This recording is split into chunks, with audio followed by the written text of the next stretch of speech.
ছেলে আমার মস্ত মানুষ মস্ত অফিসার মস্ত থাকে যায় না দেখায় ছেলে আমার মস্ত মানুষ মস্ত অফিসার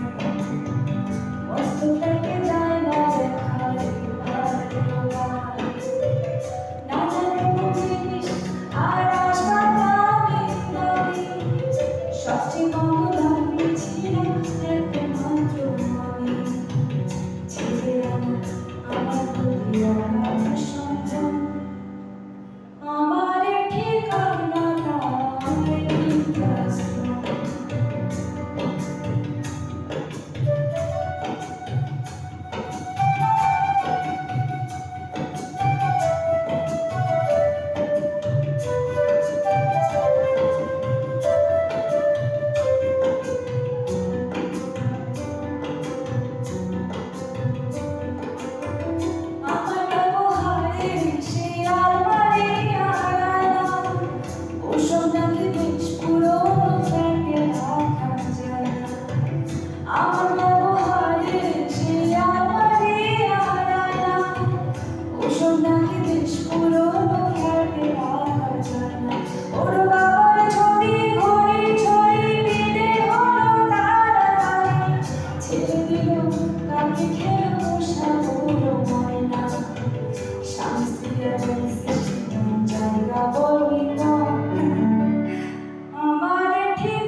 মুখোমুখি আমি খোকা